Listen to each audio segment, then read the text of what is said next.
Bismillahirrahmanirrahim. Assalamualaikum warahmatullahi wabarakatuh.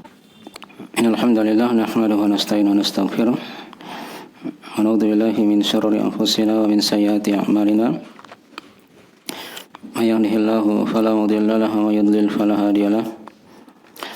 Asyhadu an la ilaha illallah wahdahu la syarika lahu.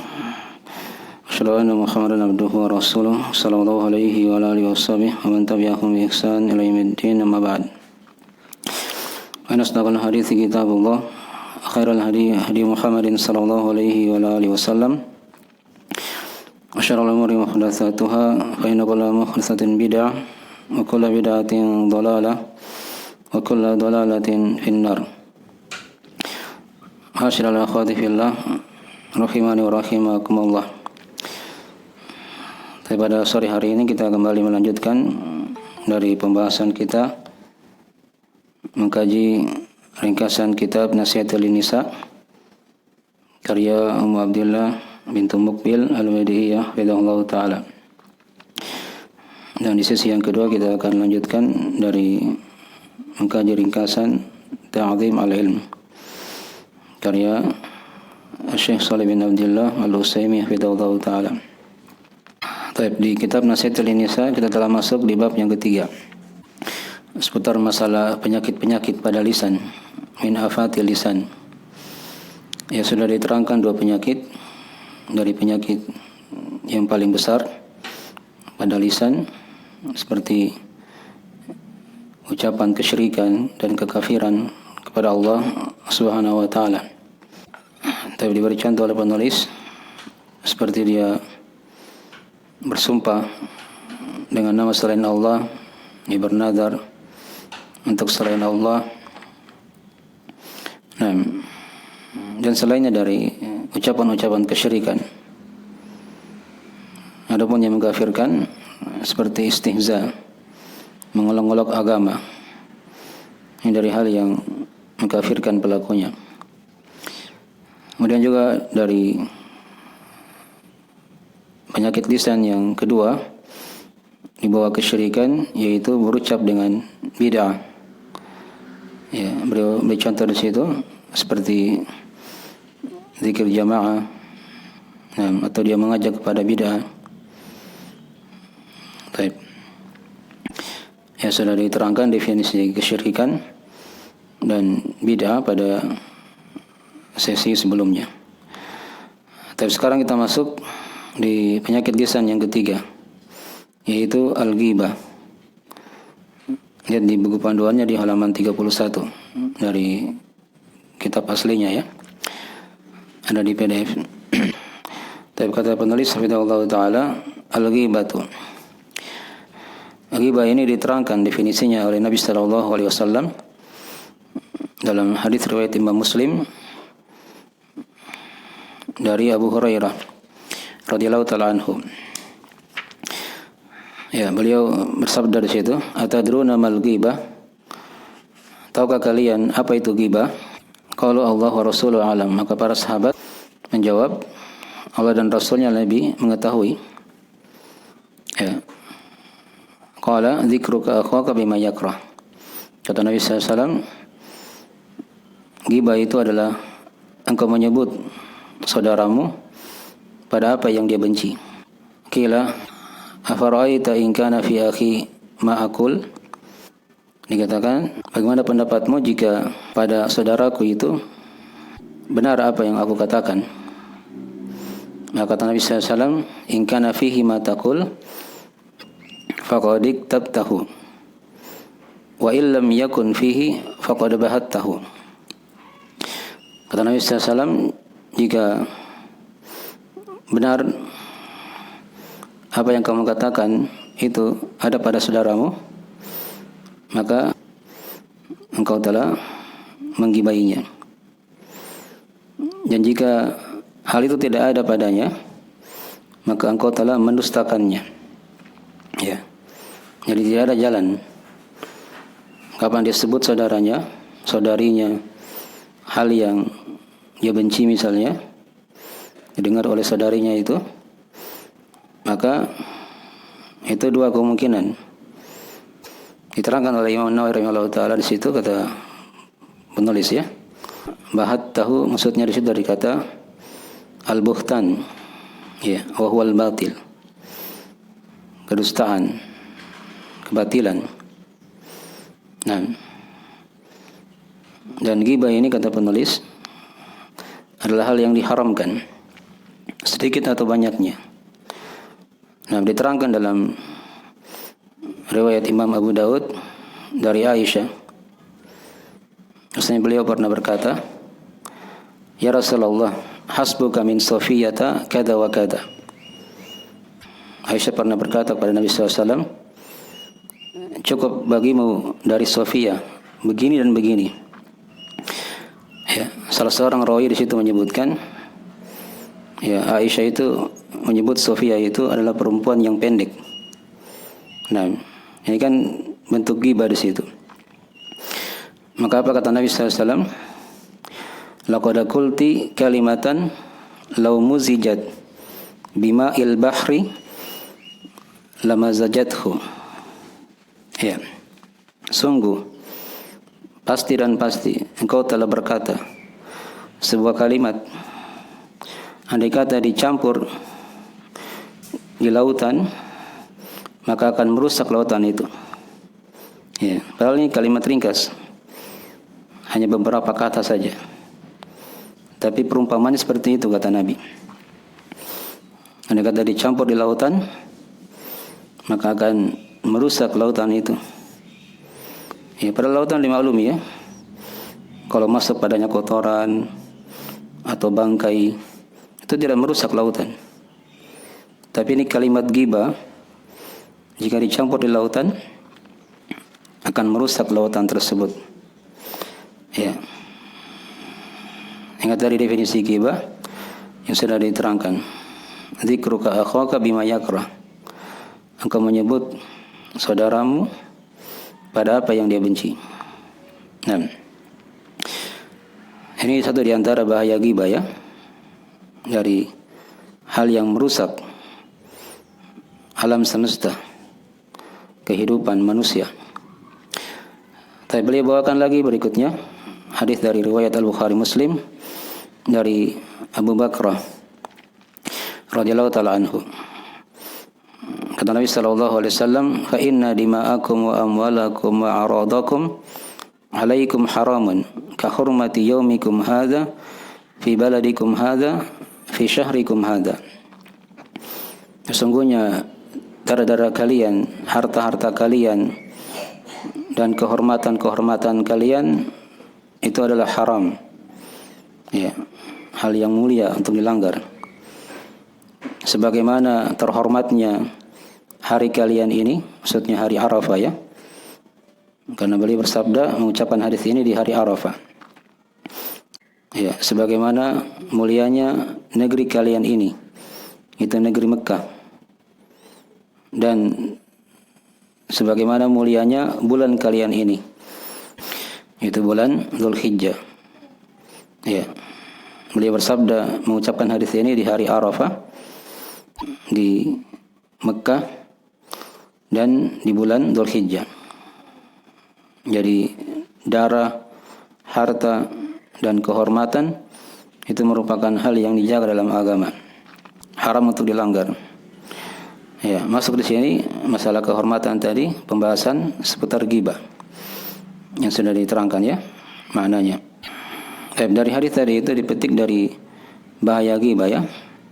Ini dari hal yang diharamkan untuk dilanggar. Dan kata haram itu menunjukkan padanya ada dosa besar. Ya, dosa besar. Tapi kemudian berikutnya beliau bawakan hadis dari riwayat Imam At-Tirmidzi dari Ibnu Umar radhiyallahu taala anhuma. Kata beliau, "Sa'ida Rasulullah sallallahu alaihi wasallam al-mimbar. Fanada bi sautin rafi'in, ya ma'syara man amana bi lisani wa lam yufdil imanu ila qalbi. La tu'dhul muslimin wa la tu'ayyiruhum wa la tattabi'u awratihim. Fa innahu man tatabba'a awrata akhihi al-muslim tattaba'a Allahu awratah. Wa man tatabba'a Allahu awratah yaftahu walau fi jawfi rahli. Ya. Kata Ibnu Umar, Rasulullah SAW pernah naik di atas mimbar dan beliau berteriak dengan teriakan yang sangat tinggi sekali. Ya. Apa yang beliau ucapkan? Kata beliau, ya ma'asyara man amana bilisani. Wahai orang-orang yang telah beriman dengan lisannya. Walam yufdil imanu ila qalbi. Tapi keimanan itu belum meresap di hatinya. La tu'dzul muslimin wa la tu'ayyiruhum. Jangan kalian menyakiti kaum muslimin dan mencerca mereka. Wa la tattabi'u awratihim. Dan jangan kalian mencari-cari aib-aib mereka. Fa innahu man tatabba'a awrata akhihi muslim tataba'allahu awratahu.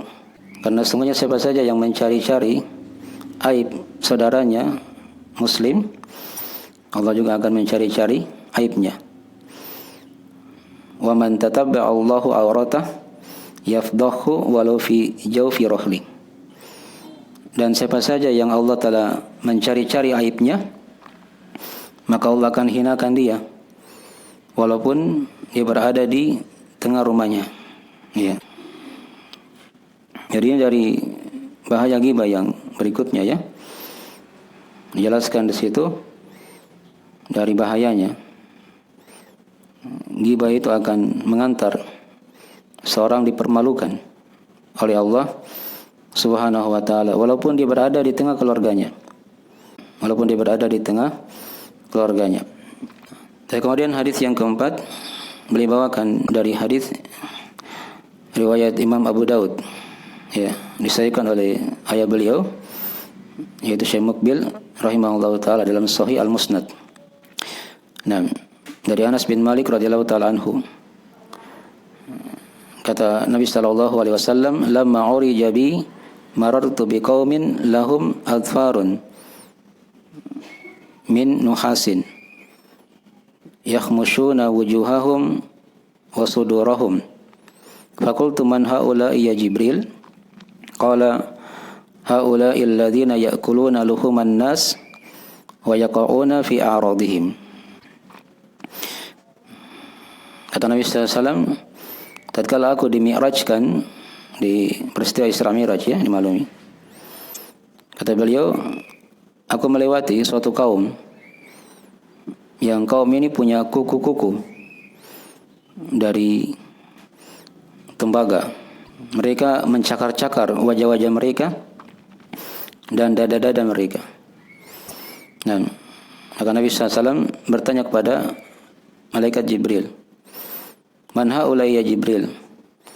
Ya, siapa orang-orang ini wahai Jibril? Kata Jibril, ya, mereka ini adalah orang-orang yang memakan daging-daging manusia dan larut dalam kehormatan-kehormatan mereka. Ya, itu kan diterangkan dalam ayat Al-Qur'anul Karim ya.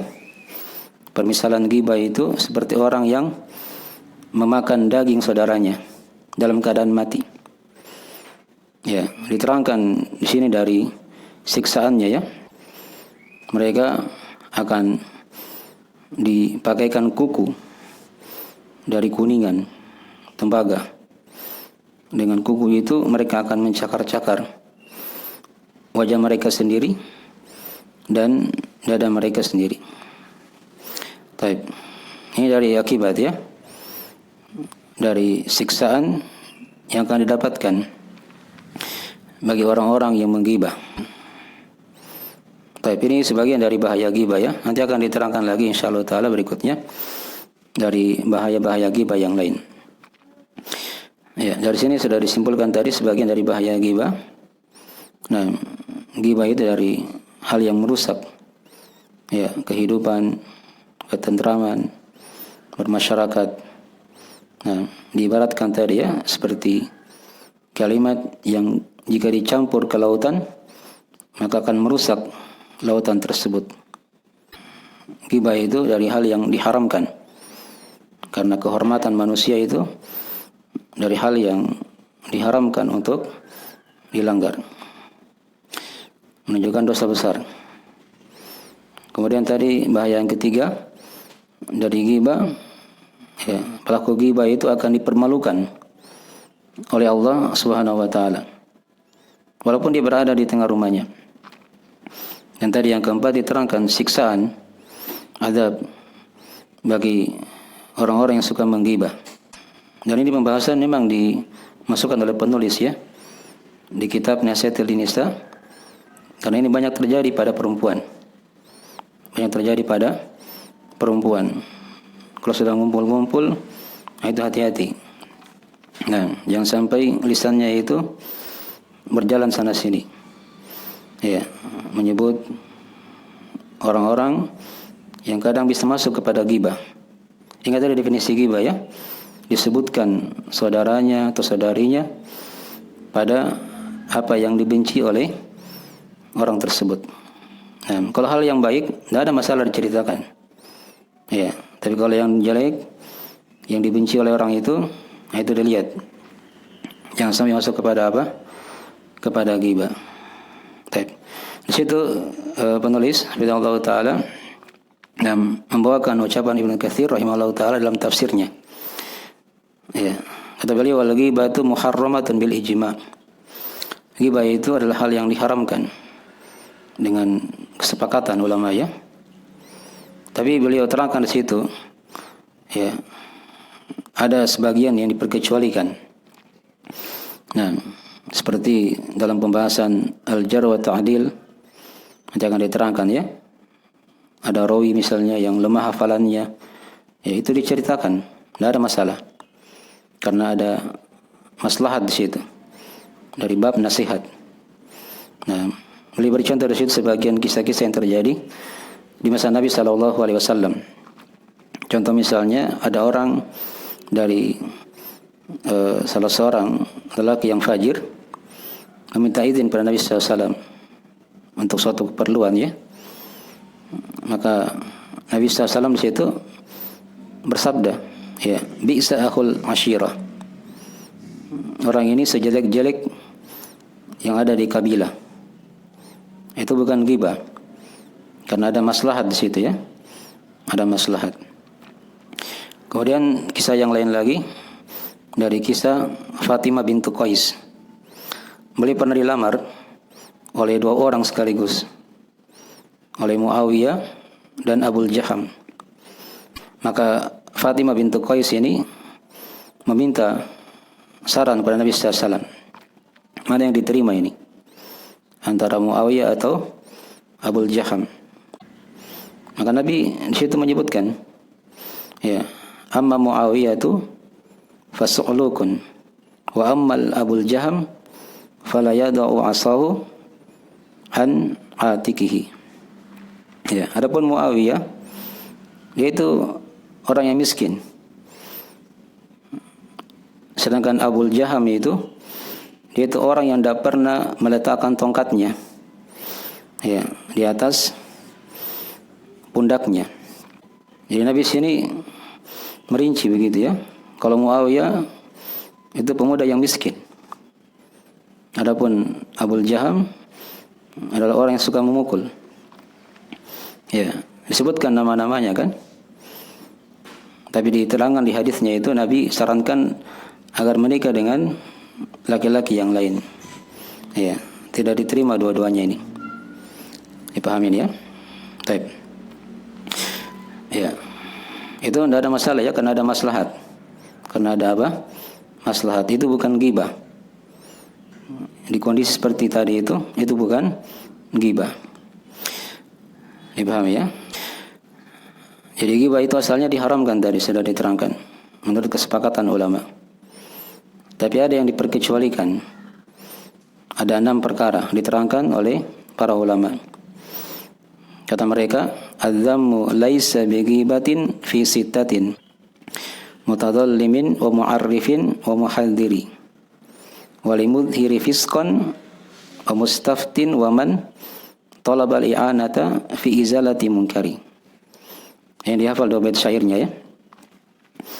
Kata para ulama, celaan yang tidak termasuk dalam ghibah pada 6 perkara. Nah, jadi ini bukan ghibah di sini ya. Yang pertama, mutadzallimin. Orang yang dizalimi. Ada orang yang dizalimi oleh orang lain. Dia datang kepada pemerintah misalnya kan, atau kepada hakim. Ya, diceritakan, saya dizalimi oleh si ini. Itu tidak ada masalah. Itu bukan apa? Bukan ghibah. Yang kedua, mu'arrifin. Mu'arrif itu artinya orang yang dikenal dengan itu. Diterangkan di sebagian ahli hadis ya. Mereka dipanggil dengan gelar-gelar. Memang hanya itu caranya untuk mengenal mereka. Seperti Al-A'mash yang rabun matanya. Ada juga Al-A'raj yang pincang kakinya. Ya. Ada seperti itu ya. Nah, jadi kalau seperti itu tidak ada masalah. Karena hanya dengan cara itu dia dikenal. Itu namanya mu'arrif. Baik. Yang ketiga, muhadziri. Muhadziri itu maksudnya orang yang memperingatkan kejelekan orang lain. Kalau tidak diperingatkan bisa berbahaya. Kalau misalnya ada pencuri ya, orang bilang hati-hati sama si itu. Orang itu pencuri itu. Nah, itu bukan ghibah. Karena diperingatkan kejelekannya. Jangan sampai dia melakukan kejahatan kepada orang yang lain. Jelas ya? Itu tidak ada masalah. Tapi kemudian yang keempat, walimudhiri fisqan. Ya, orang yang menampakkan kefasikan. Ya, dosa-dosa dia tampakkan terang-terangan. Ya, diceritakan, tidak ada masalah. Nah, karena dia telah menampakkan apa? Kefasikan secara terang-terangan. Itu bukan ghibah. Yang kelima, wa mustaftin. Ya, mustaftin ini maksudnya orang yang minta fatwa. Dia datang ke ulama misalnya, dia ceritakan mungkin keadaan suaminya begini, atau keadaan saudaranya, atau keadaan tetangganya. Ya, karena kalau tidak diceritakan tidak bisa diberi jawaban.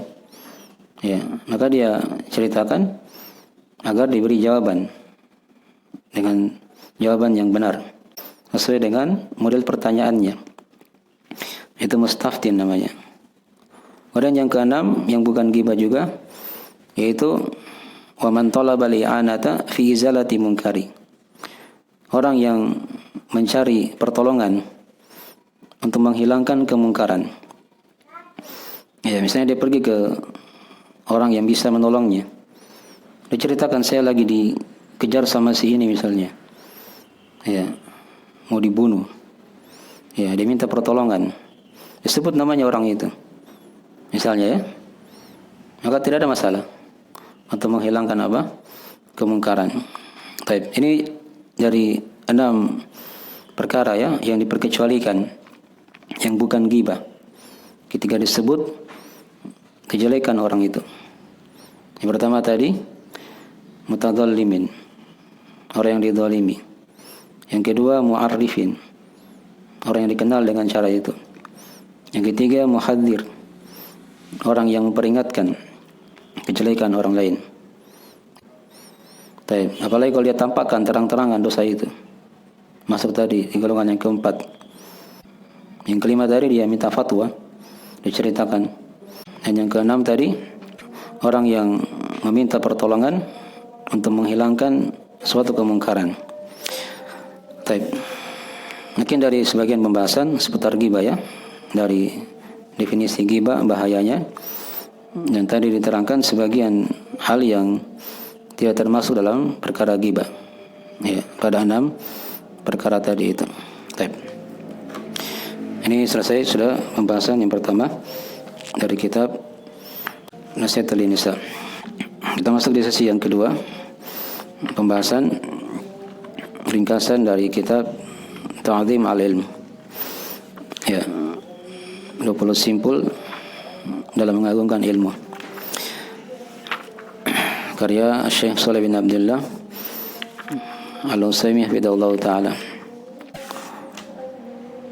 Baik, kita telah masuk di simpul yang ke-16 ya untuk kajian pada hari ini. Simpul yang ke-15 sudah kita bahas seputar masalah mengembalikan kerumitan ilmu itu kepada ahlinya. Baik.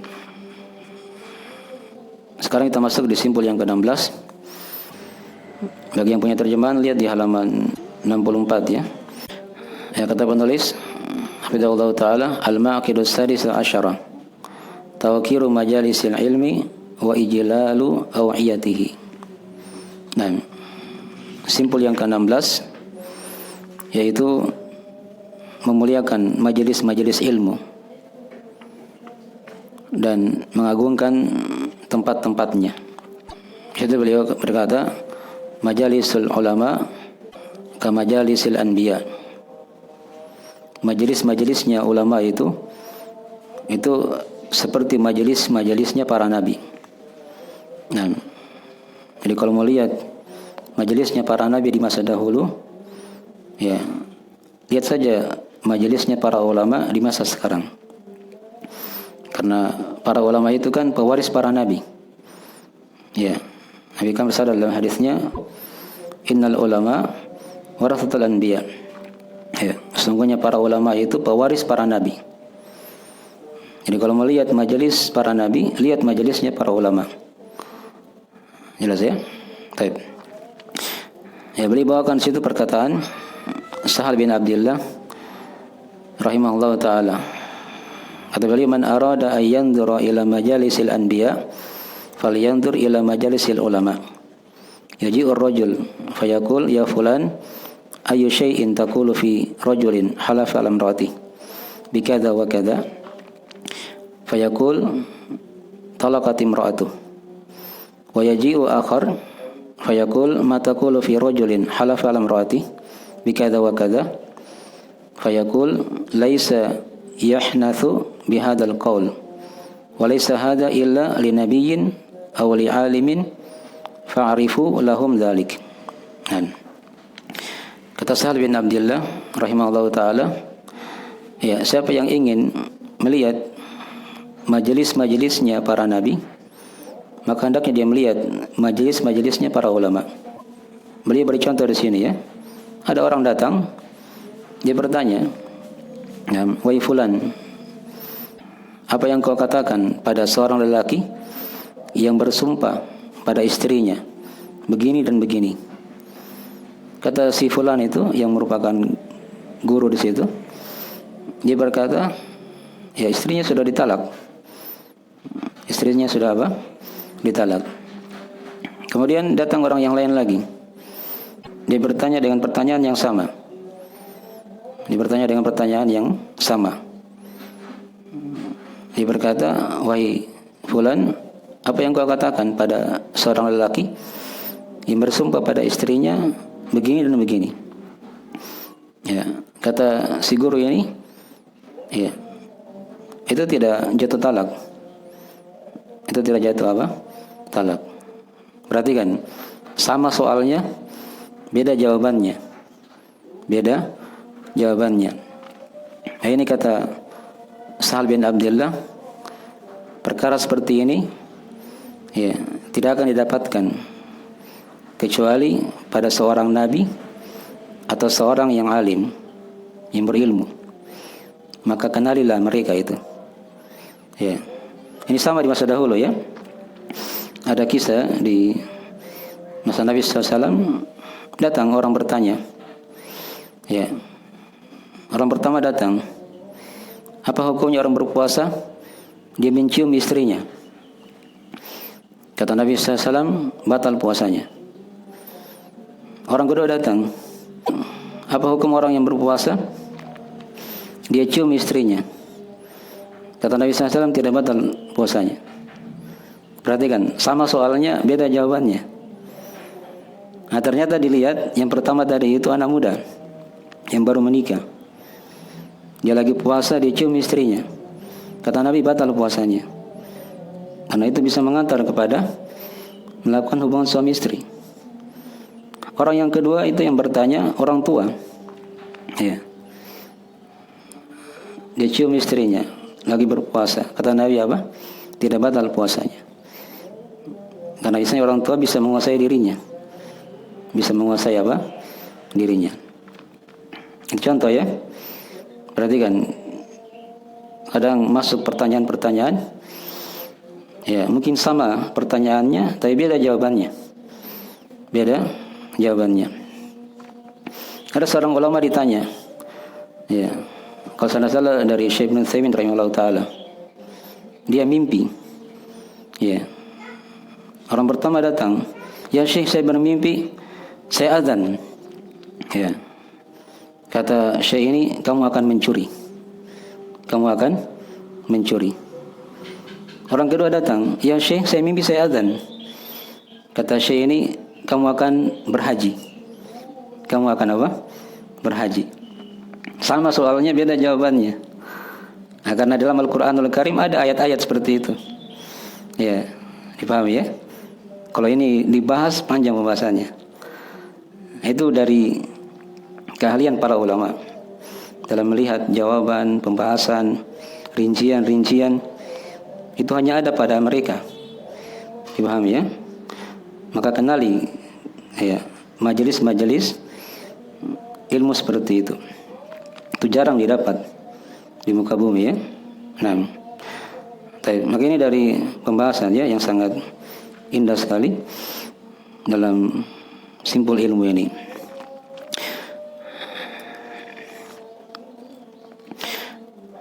Ya, oleh karena itu kata beliau, saya baca dari mana ini saja.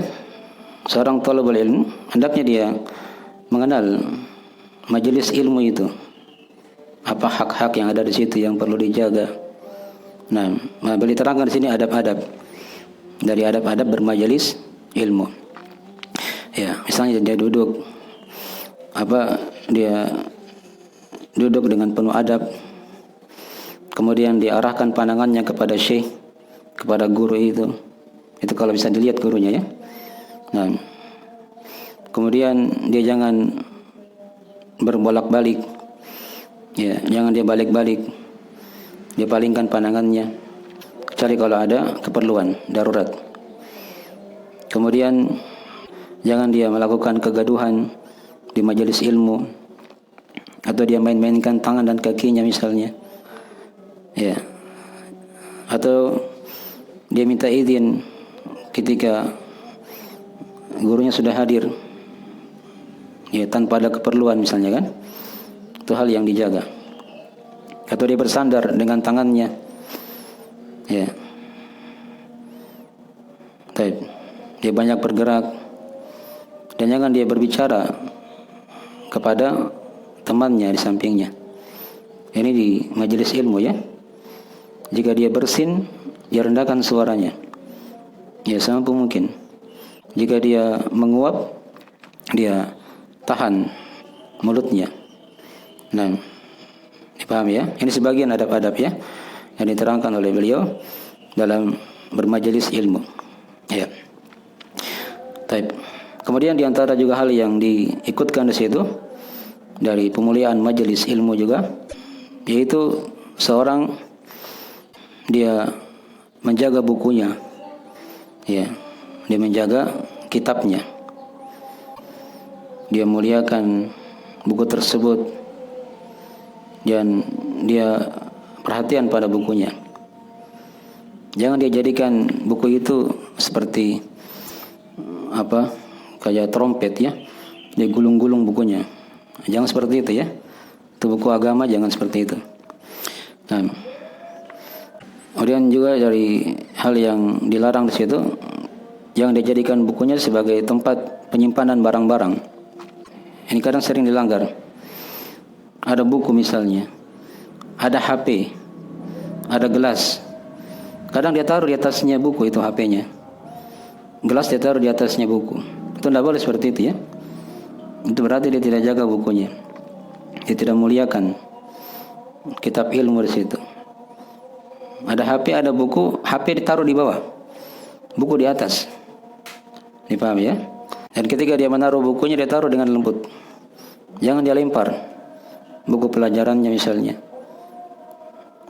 Ada dikisahkan di situ ya dari sebagian ulama seperti Ishaq bin Rahawai. Beliau pernah melempar kitabnya, maka dilihat oleh Imam Ahmad rahimahullah taala. Maka kata beliau, ahakadha yuf'alu bi kalamil abrar?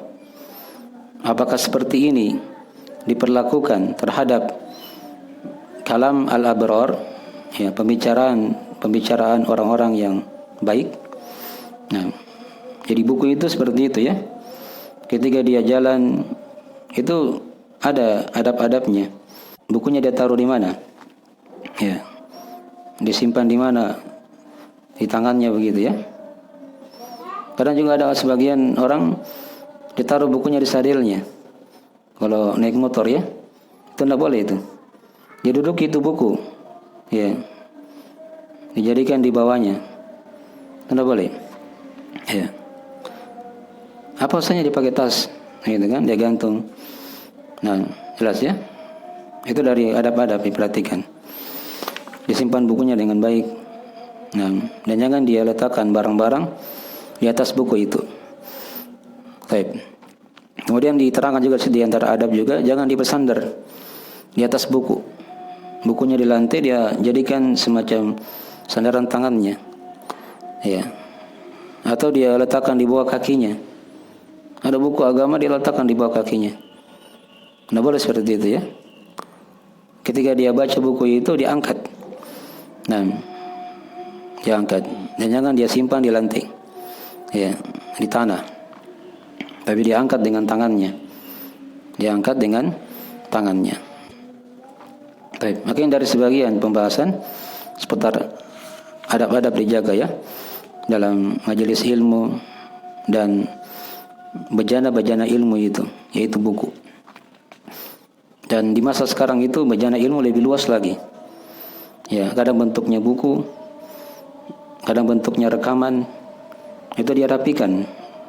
Ya, rekaman-rekaman kalau ada rekaman, dia rapikan.